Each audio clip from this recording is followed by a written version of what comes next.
Hello, I'm Joseph Crudup, and welcome to my storybook.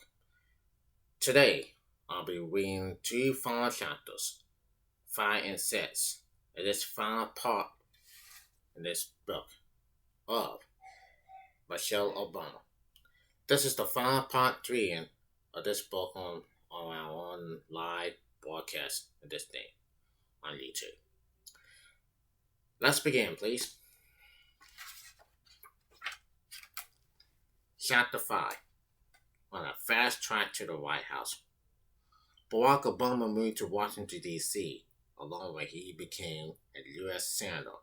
He spent Monday through Thursday in the nation's capital and then flew home to be with his family for the weekend.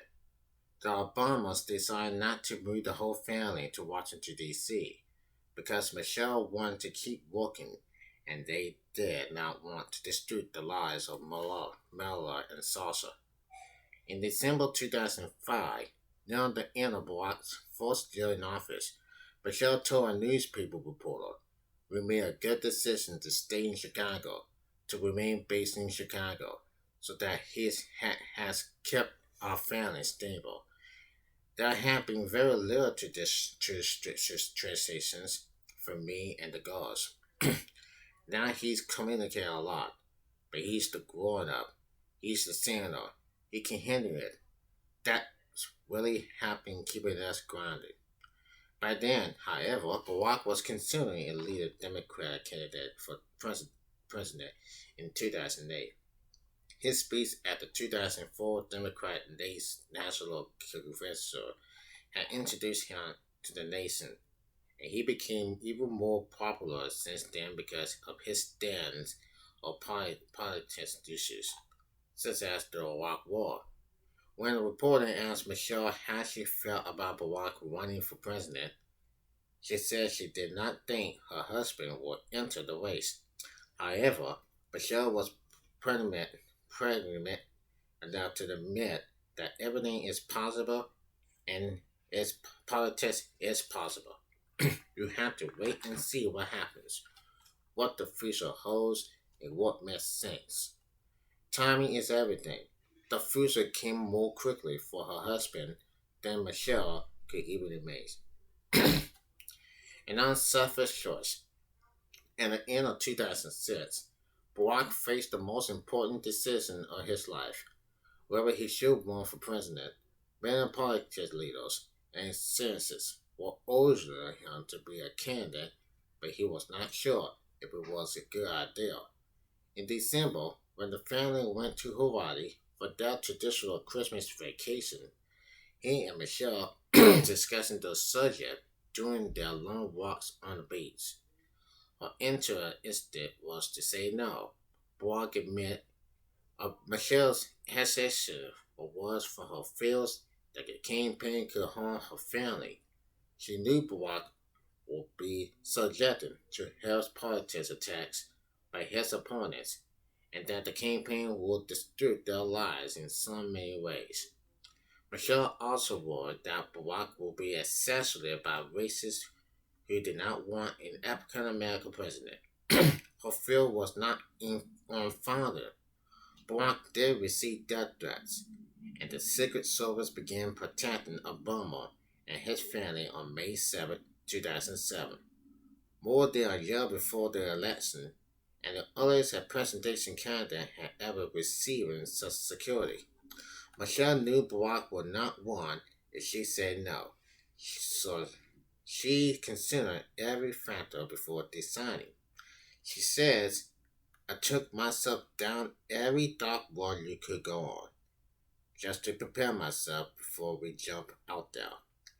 Are we emotionally ready for this?" I dreamed out all the scenarios. Michelle finally realized she had to say yes. Eventually, she says, "I thought this is a smart man with a good heart. If the only reason I wouldn't want him to be a president is that I'm married to him. So, I can't be that selfish." Michelle, however, forced Barack to make some concessions in return. She told him he could not regather their children During the campaign, he leased a laptop computer with a camera so Miller and Saucer could see him during their frequent internet telephone calls. And he had to quit smoking. Michelle told Barack it was not right for someone running for president to have the unhappy addiction. She also made him promise that if he won the election, he would get his daughters a dog, which they badly wanted. Barack announcing his candidacy on February 10, 2007, in Springfield, Illinois. Michelle knew she would have to campaign extensively for him because the race was important. Michelle did not realize, however, that by doing so she would become a politics star.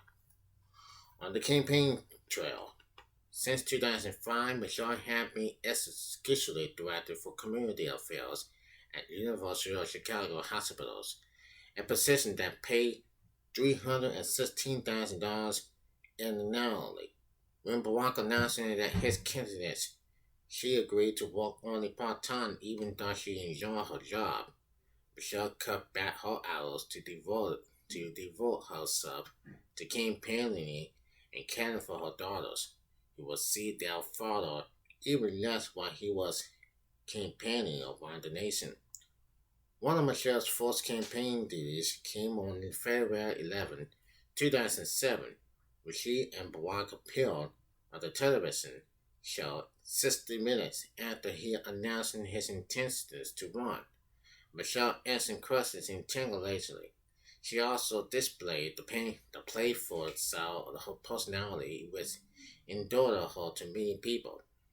She asked viewers to help her make sure Barack was quitting cigarettes. She said, "Please, America, watch. Keep an eye on him and call me. If you see him smoking." Most viewers had not known much about Bashar before the interview, but they came away with a positive opinion on her. Barack entered the race 11 months before the first primary because more than a half dozen other candidates were vying for his party's nominations. His biggest rival was New York Senator Hillary Clinton. Her husband Bill was president from 1993 to 2001. The Clintons were a formidable political team. Her campaign had already won the support of many party officials and raised millions of dollars in campaign funds.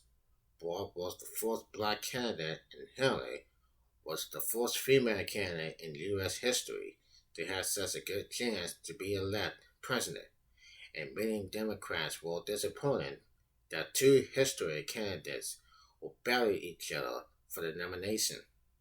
Democrats had always been more open to electing a woman president, which Bill Clinton's candidate appealed to many, especially women. During the campaign, Bashar emerged as a powerful weapon to oppose Clinton's power and have pursued women to vote for her husband. Obama impressed voters. Although Obama had never liked politics, she made successful appearances around the country. She was especially effective in talking to other working mothers. In Austin, Texas, in August 2007, she said, "I don't know about you, but as a mother, wife, professional, campaign wife, wherever it is that's on my plate, I'm drowning, and nobody's talking about these issues. In my adult lifetime, I felt dumb. People told me, you can do it all. Just stay the course, get your education, and you can raise a child. Stay thin, be in shape, love low man, look good, and raise happy children." That was a lie. As Obama talked, women in the audience nodded their heads in agreement and sometimes laughed. She repeated her story over and over again and cities. Other cities. After her speech in New York and New Hampshire in December 2007, Lisa Earnhardt, a mental health therapist, admitted Michelle for facing the same problems she did. She said she's lived a life that involves jingling a career and raising kids. Michelle Obama embraced her family life. Michelle's ability to connect with other women helped Barack compete with Clinton for the female votes. She was so effective and popular that Barack began describing her as the love of my life, the work of the Obama family, and the closing of the campaign trail. He felt Michelle was a closer because she was able to persuade people to vote for him. One woman Michelle convinced was the wife of the Walpole County Democrat Party, Chairman an hour after Michelle spoke onto her hour in December 2007. The woman told her, "I was totally between John Edwards and Barack Obama, and you sold me," to which Michelle responded, "That's my job." Michelle Obama was also good in appearances on television and radio shows after she was interviewed on the television show Larry King Live in February 2008. A television politics analyst gushing about how impressive she had been. "What a home run," said Paul Benga. "Somebody needs to make a button that says, 'Vote for Michelle's husband.' I support Hillary." But what a star. So posed. Obama had become a politics star in her own right. But like every politician figure, she made some mistakes. Her brother's blunder. On February 18, 2008, in Milwaukee, Wisconsin, Michelle made her biggest blunder of the campaign. "For the first time in my adult lifetime," she asked, "I am really proud of my country, and not just because Barack has done well, but because I think people are hungry for change." Republicans criticized Obama for not loving the United States until it looked like voters might elect her husband president. One of the most stinging responses came from Sidney McCain, McCain's husband, Senator John McCain, with every intention of win the Republican Party's presidential nomination at a Republican rally. McCain said she has always been proud of the United States and commented that implied Michelle was not patriotic. There were so many attacks that Barack complaining about them, saying, "I would never think of going after somebody's supporters in campaign." It was not the first time Michelle has said something that some people did not like. In discussing the nation's bitter political move, she repeatedly said the United States had become a made country, something with which many people agree. David Exler, Barack's top politics strategist, admitted Michelle's comments sometimes create problems. Occasionally, occasionally, it gives campaign people a heartburn, Exler said. But he also said Michelle was simply being honest about how she felt. Michelle agreed with that assessment. She said, "My view on this, Christopher, is I'm just trying to be myself, trying to be ecological as I can be. I can't pretend to be somebody else." Republicans regrettably saw the controversies, the most blinded, the most blinded attempt to store ill will against Michelle came after Barack accepted his party's nomination at the Democratic Nation Convention on August 26, 2008. When Barack and Michelle met on stage, they bumped fists and celebratory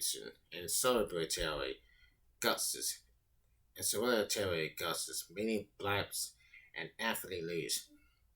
Some Republicans labeled it a terrorist guster, a trumpet, and a silly con to no one believe. Michelle ignored the attacks, most of which did no harm to her or Barack's campaign. She was more concerned about how the campaign was infecting her daughters. Our first kid, our kids first. In Barack's campaign created many changes for Miller and Salsa in December 2007. The family skipped its Hawaii vacation, so Michelle and Barack took campaign hour. When I told my 9-year-old Miller that we would be in hour, she cried. Michelle said that bothered Michelle even though Barack won the federal door 2008 primary over Clinton. Michelle also began to fear that the campaign could harm her daughters in other ways. It was a topic Michelle brought up in her campaign appearances. In July 2007, she told a crowd, "We're all doing fine as a family. That's one of the things that people want to know most from me as the wife of the candidate. How are we holding up? We're doing our best to keep our kids first.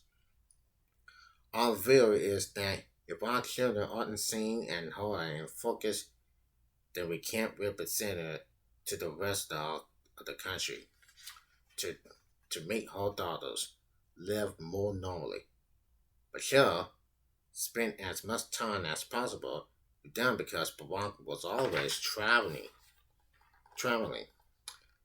She took them to the regular rituals, school, soccer, dance, and drama classes for Mala, gymnastics and tap dancing for salsa, and tennis and piano for both. To maintain such a schedule, she not only cut her working hours again, but kept her campaign trips short. Usually being away for just one day. Michelle explains, "I get down to our neighbors if I can get down to school. I get down on a plane. I, I get on a plane. I come to a city. I do several events. I get on a plane. I get home before bedtime. And by doing that, yeah, I'm a little tired at the end of the day. But the girls, they just think mommy was at work. They don't know I was in New Hampshire. Quite frankly, they don't care." Marla and Sasha making appearances. Obama was accompanying her daughters when they joined her on the campaign trail on July 4, 2007. The entire family came campaigning in Atacasa hour. Obama told the indictment she had refused a request by campaigning combinations to come to Iowa to campaign a day early because Sasha and Marla wanted to attend a haunted trails event at the Dell Summer camp. "Family is first for us, and it will always be that way," she said. The Obamas never forced the girls to do things for the campaign. After Barack won more states than Clinton on Super Tuesday, February the 5th, 2008, when 24 states voted, the girls attended a victory celebration in Chicago. When Barack asked them if they wanted to come on stage, Marla told him, "Now, you know, Daddy, that's not my thing." The Obamas did not force her to face the hoods. She'll inquire about Michelle knowing that the little ones, Sansa is not more interested in the limelight, and she likes to wave.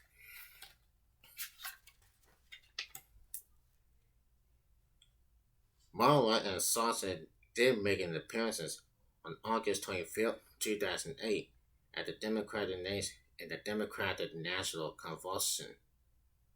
After Obama giving a nationality television speech about her background and why she believed Barack should be elected, they joined her on stage. Barack was not in the convention center, but when he appeared via satellite on a giant screen television to praise Bashir's speech, Marla and Sansa shot "Love You, Daddy." The joyous greeting was a highlight of the night, but Marla was sad afterwards because her father had not been there in person. Michelle said Marla cried because she really missed him and worries about him when he's away from home for such a long period of time. Moments like that, one of the most difficult for me when it comes to the gods. Michelle received vowels help from her mother during the campaign to care for Marla and Sansa to make it easier for Michelle to be away. Marla Robinson retired from a part-time job in the summer of 2007 to spend more time with her grandchildren in February of 2008. Michelle told voters in Charlotte, Ohio, I ain't standing here breathing in and out with any level of calm because my steady little mother is home with my girls. There's nothing like grandma. Because Obama knew the campaign was not him and her daughters, she was able to crisscross the nation for nearly 2 years.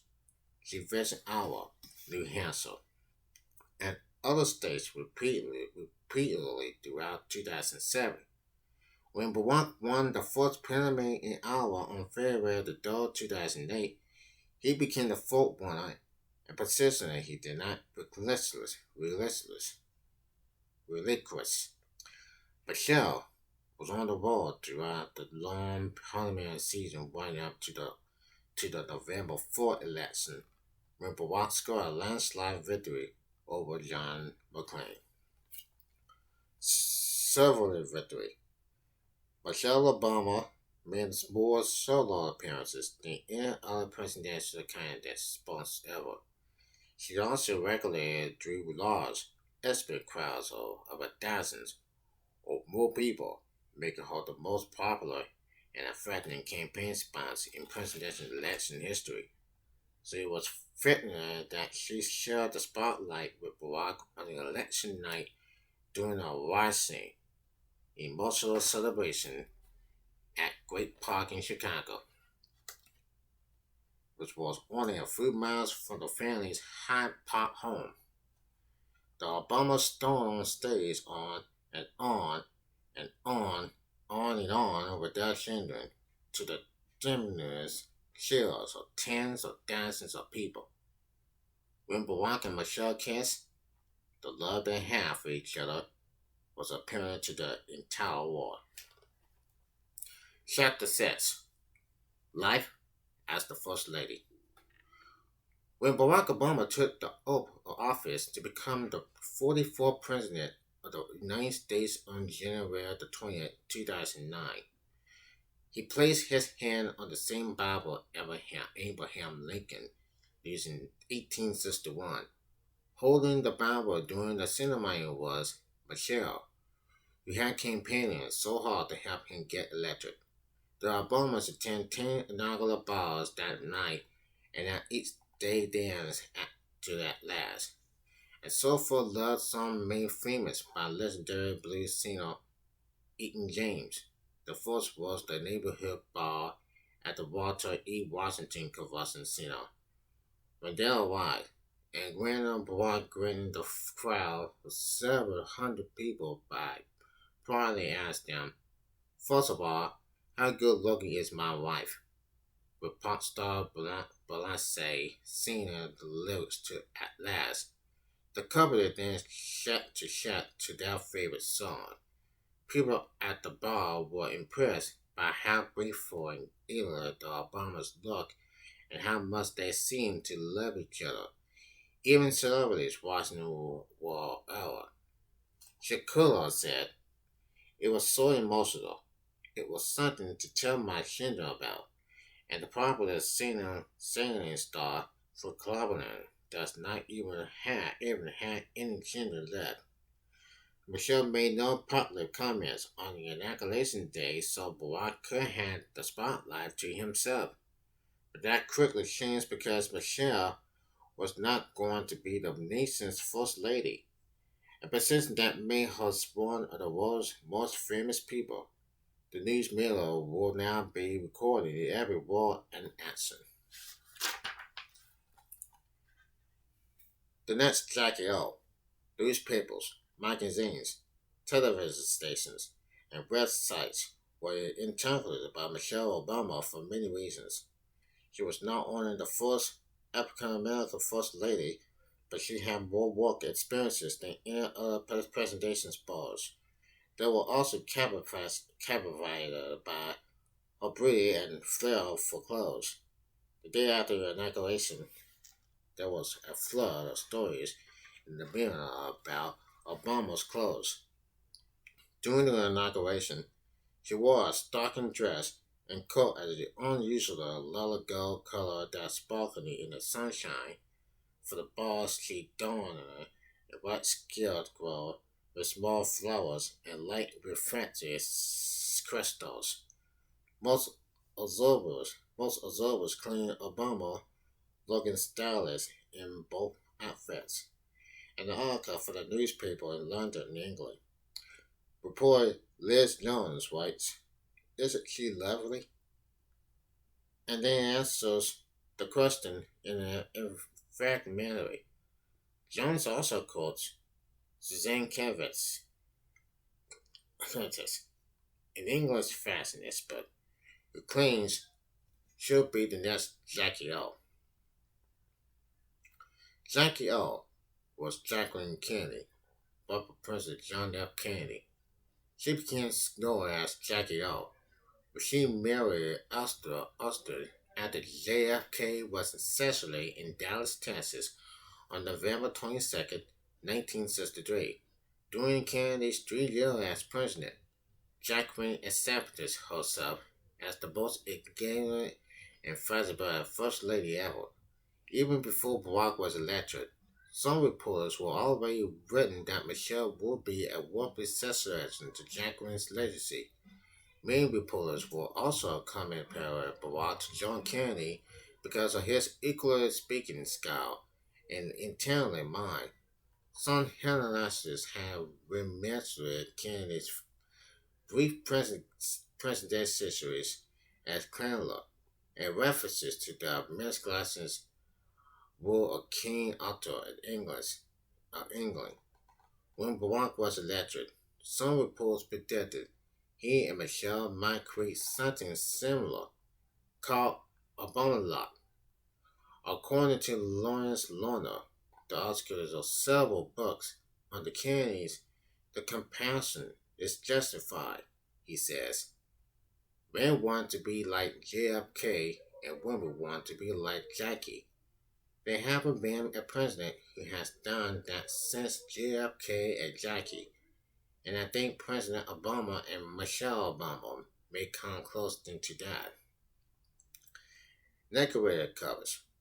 The expensive mirror covers Michelle Obama receives is not always positive. For example, she had the Lincoln Bible for several minutes while waiting for Barack to take the oath of office. And through politics comes terrorists and talk show hosts, mostly those who disagreed with Barack's politics, claimed she had to cancel that while talking to other people before the ceremony. The criticism seemed silly to many people, but it showed how brightly the spotlight was shining now on the new First Lady. And although Obama has been generally praised for how she dressed, she has drawn criticism for wearing so many dresses. Jackie Kennedy also wore sleeveless dresses and Latin rhetorics. Kennedy's social secretary and chief of staff when she was First Lady, has defended Obama, always says, and that she's simply dressing to show off one of her greatness physical abilities. Her arms. How many women her age has arms like that? I look I look in the mirror at my own arms and went to shoot. I went to shoot myself. Obama has torn muscle arms because she works out often. Most other women feel she is right to proudly display them. The Obamas also reminding people of the Kennedy because they've had small children like the Kennedys did. People around the world find out about White House attacks at the Kennedy children, Caroline and John, hot warning, and the Kennedys seem more like regular because people that had children, cancer, Marha, a television factor Chris, Clint 10 years old Marla, and 7-year-old Saucer were the hit of the inauguration. I had to give my star to the guards, she said. They were just picture perfect, smiling and happy as a couple and our family. It makes us believe in the American ideal. One of the coolest inauguration photographs shows Sam and smiling and saucer giving her dad a thumbs up guster after her shredding ceremony. More in sheep. During the 2008 presidential campaign, especially after it became apparent Barack would win, reporters asked Michelle what she would do as First Lady. She always answered that her most important job would be born in sheep and take off on a multiple tower of commander-in-chief, a position the President of the United States holds as the head of U.S. military forces. Well, our reporter asked her to explain the tower, but she said, "What I mean is that my first problem will be my two girls, making sure they're happy and confident in what will be a major with transition for them." Michelle knew that moving to Washington, D.C., living in the White House, attending a new school, and making new friends would be difficult for her daughters, and that she needed to help them make the train station. Michelle started that process after Barack was elected by going to Washington, D.C. to select a school for them after she chose several friends' school. Obama said, "I like to be a policeman in my kids' school. I want to know the teachers. I want to know the other parents." She fulfilled that desire in March 2009 when she and Barack visited Sewell for the Parent Teacher Conference for second grade student salsa. Another major concern Obama has having Bella and Salsa get used to living in the White House, and whose honorary representative that can be an important place for young children. Living there is even more intimidating because the family is always surrounded by Secret Service agents. We all join us was individually Michelle. He knows armed guards on the White House roof. Michelle told him not entirely that guards always patrol the roof. Secret Service agents also guide the Obamas wherever they travel. They had even given its family members a code name. Brock is Renegade. Michelle is Renegade Sisters. Below is Renegade Sisters. And Salsa is Rosebud. Making the White House home. To make the White House feel more like home, the Obamas had a stream set built on the White House law. Marla and Salsa reportedly leering with delight when they saw it. Another toast, a home, is the princess of their grandchildren. A bomber convention host severely 1 year old mother to live with the family. The girls, the girls are going to need her as part of their sense of savagery. Michelle said the White House will also feel like home because Maryland and Salsa still have to make their beds, clean their homes, and clear dishes from their dinner tables. Even though White House staffers will gladly do it for them, Obama believes her daughters need to learn to take care of themselves, just as she did while growing up in Chicago. The best part of the transition for Michelle, Miller, and Salsa is that Barack now works at home most days in the White House. The Oval Office, where he works, is not that far from. Hey, how's it going? Transition of the White House. The best part of the transition for Michelle, Manila, and Salsa is that Barack now works at home most days in the White House. The Oval Office, where he works, is not far from the family's private living quarters, which means they can see him much more often than in the past. Michelle explains, "We had dinner as a family together every night in Barack, but he's not traveling tucks the girls in bed. We haven't had that kind of time together for years." So that explains a lot why we all feel so good in this space. Michelle used to text Barack often during the day to stay in touch with him. Now Michelle says, "I'll just pop over and say hi and say hi." Many times those visits concern Michelle's many and varied duties as First Lady. Long to be the First Lady, experts for hosting the White House social events and travel with the President to friendly countries. First Ladies do not have any accessory duties, although some First Ladies have been content with staying in the background. Others have been active in promoting their own projects. Some have even become involved in policy issues.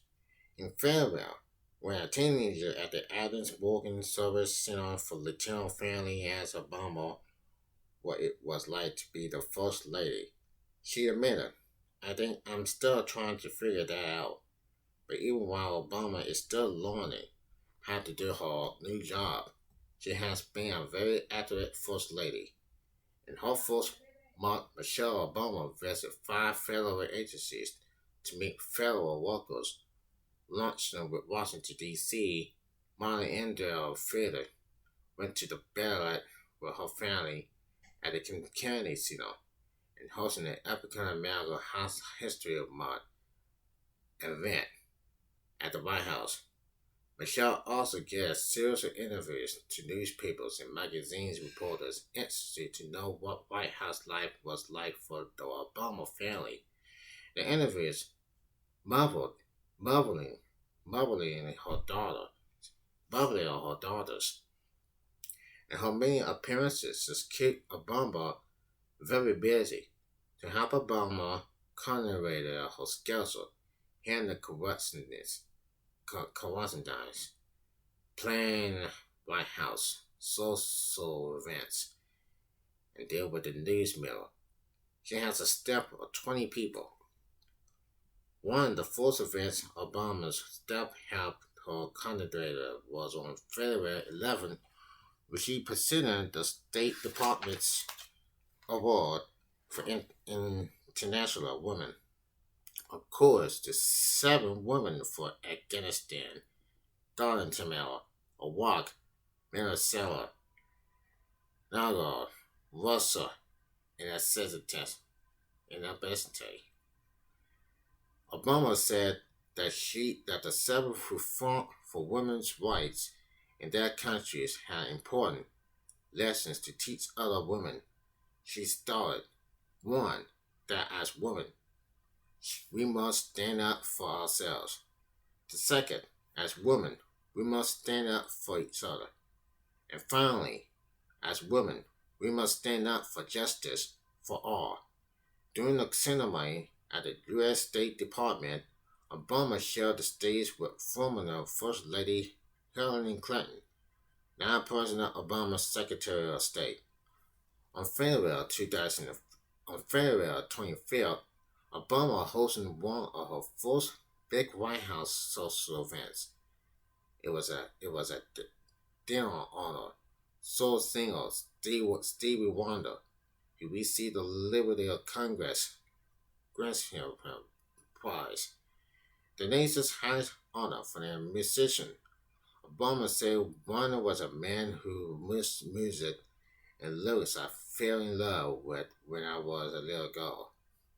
Obama even admits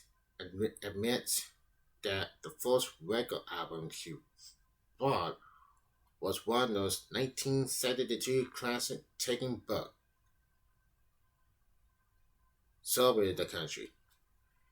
Many of the cinemas and apartments Obama made took her out of the White House when she visited St. Mary's Center for Mental and Child Care in early February to talk to teenagers about what they wanted to do in the future.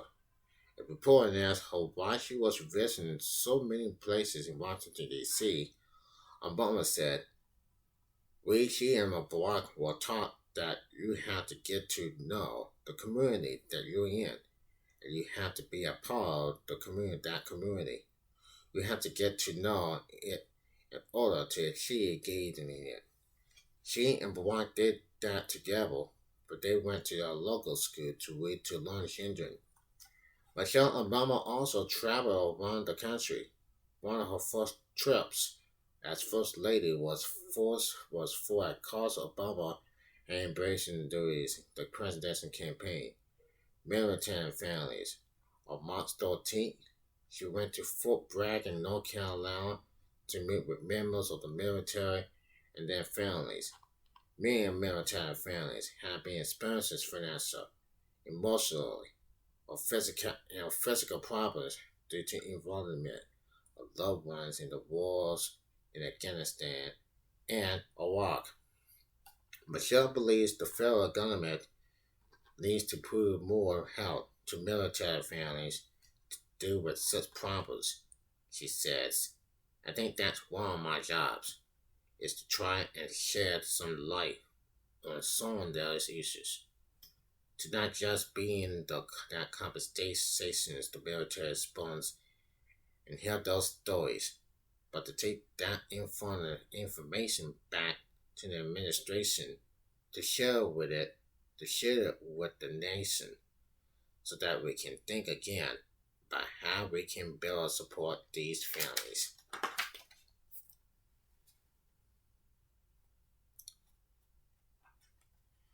And as always, Obama is a trust advisor to her husband. The couple has always discussed politics issues and block violence, her opponent.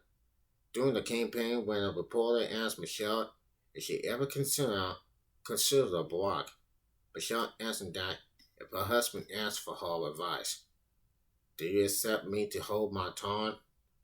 Michelle continues to give Barack advice even though he is president, and that is fine with even with people like Fred Barnes, a conventional Republican talk show host. He says, "I had nothing against her having a positive role in an administration. Just be transparent about it and let people know that's what she's doing." Unlike the Ronald Reagan administration, when Nathan Reagan played a big role in denying it, it was not known until years later that Reagan's wife influences him heavily on decisions he made as president. Living in the president, living in the president. In her first few months as First Lady, Obama is just trying to understand her new responsibilities and do them as best she can. In fact, that is always how she has lived her life. During the campaign, a reporter asked her what she expects the future to hold for her. Michelle answered, "What I know is that, like Kingston, I've never seen one set of decisions as permanent. I look at it at this way, as this is what I'm doing for this time and makes sense at this time in my life, and I don't try to predict what the future will hold in terms of those types of decisions." It was a realistic answer because no one can know what the future holds for Michelle Obama. That's the last chapter 5 and chapter 6, and that's the last of the part 3 of this book, Michelle Obama. I enjoyed reading, and I hope you enjoyed or seeing me reading this book as much as I did. Until then, I'm Joseph Crudup. Take care, everybody. I love you. God bless you. Love, peace, and soul.